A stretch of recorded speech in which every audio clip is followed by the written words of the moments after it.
Olá, meu nome é Lívia, eu sou enfermeira, mestre em enfermagem pela UFJF, hiperbarista, estomoterapeuta. Vamos dar continuidade ao nosso ciclo de aulas sobre a temática de feridas.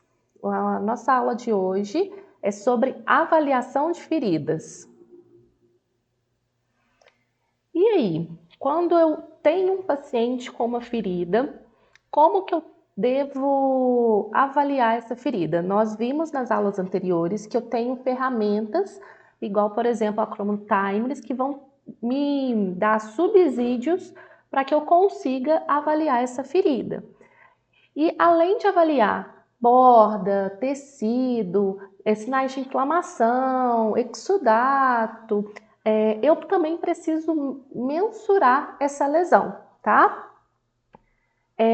Normalmente, a gente pode trabalhar com tamanhos bidimensionais ou tridimensionais. Então, se é uma ferida plana, eu vou trabalhar com tamanho eu vou pegar comprimento e largura. Então, o que eu vou fazer? Eu vou pegar uma régua, se eu puder, que seja uma régua descartável, ótimo, se não, uma régua que me permita fazer a limpeza e higienização dela posteriormente. Então, eu vou pegar a maior distância de comprimento dessa ferida e a maior distância da largura, conforme exemplificado aqui para vocês. Vocês podem observar que aqui, ó, forma um ângulo de 90 graus e tem que formar essa angulação de 90 graus, tá? Se tiver mais de uma ferida, como por exemplo essa lesão que eu estou mostrando para vocês, vocês vão colocar L1 a primeira, L2 a segunda.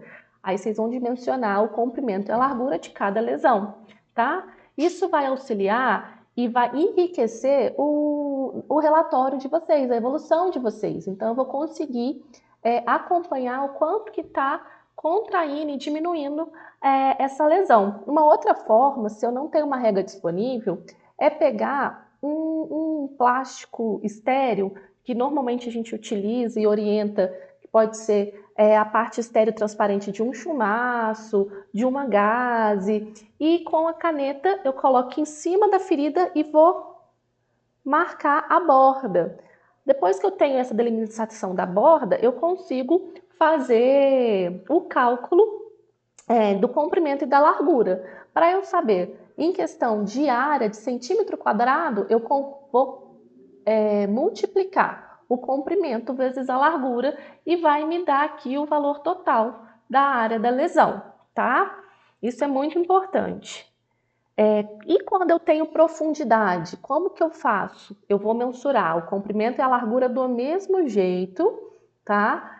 E a profundidade eu posso utilizar um instrumental que eu esteja usando, igual aqui está mostrando uma pinça, um cotonete, eu posso pegar uma seringa de eu posso pegar uma espátula. A questão eu tenho que colocar esse instrumento que vai estar me auxiliando para mensurar a profundidade no ponto mais profundo, tá? E qual que vai ser o limite para eu marcar? A superfície da pele do paciente. Então, ali eu vou ter o tamanho exato da profundidade daquela lesão. E para eu calcular essa área total, eu vou multiplicar comprimento vezes largura e vezes a profundidade. Aí sim eu vou ter a área total da lesão. E quando nós temos descolamento de borda, como que eu devo mensurar? Eu também preciso estar verificando o tamanho desse descolamento para depois realizar o meu registro. Como que eu faço? Ou com o auxílio de um cotonete, ou o recomendado é uma sonda 10, uma sonda fininha, para você mensurar onde que está esse deslocamento. Então, se eu quero informar para quem está lendo o meu registro, eu vou falar assim, por exemplo, descolamento marcando na borda do lado esquerdo da lesão. Lembra que quando a gente olha, a gente avalia sempre na posição anatômica, às 3 horas do relógio. Então, eu sei que às 3 horas do relógio, eu tenho um descolamento, a partir da mensuração que eu verifiquei, de 5 centímetros, por exemplo.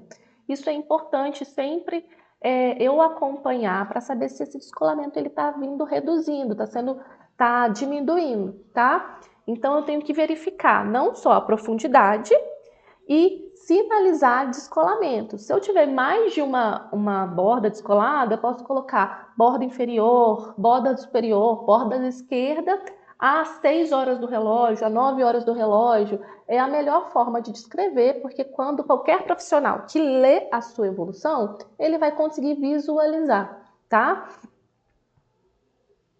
Aqui é uma orientação em relação ao registro.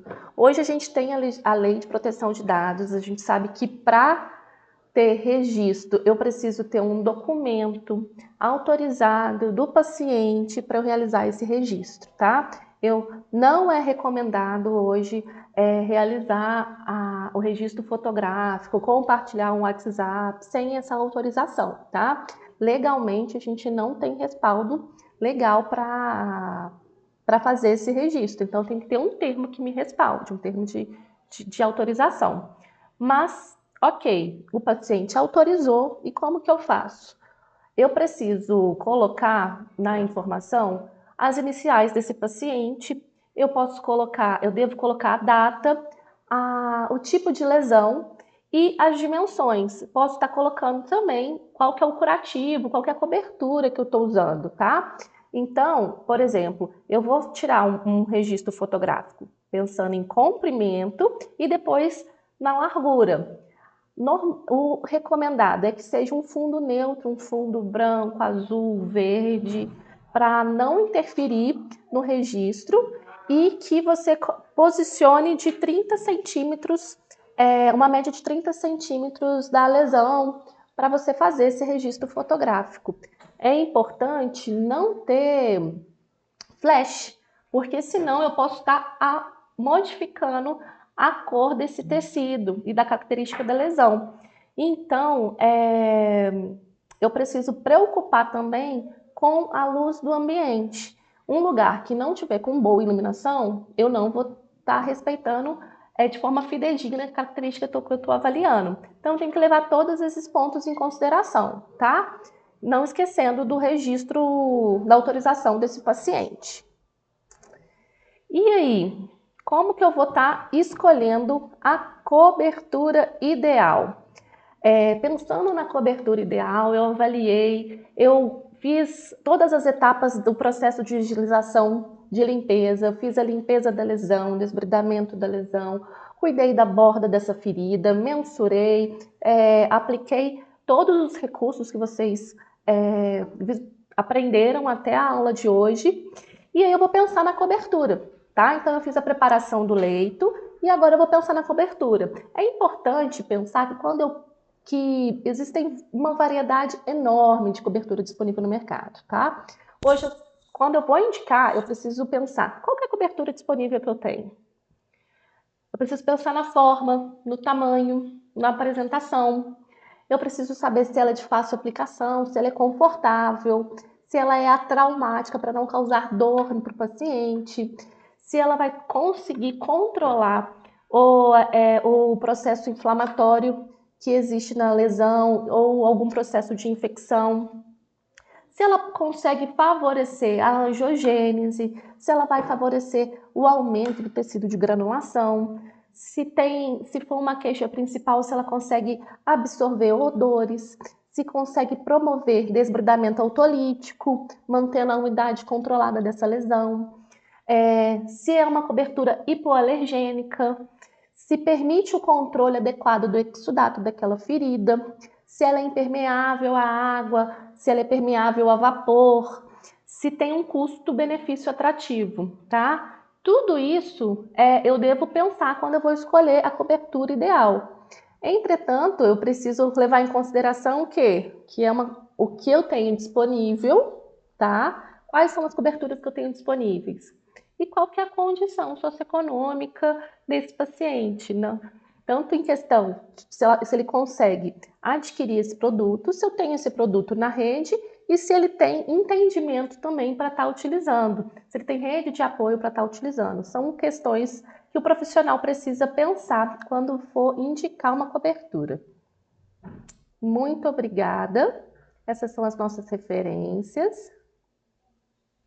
Muito obrigada.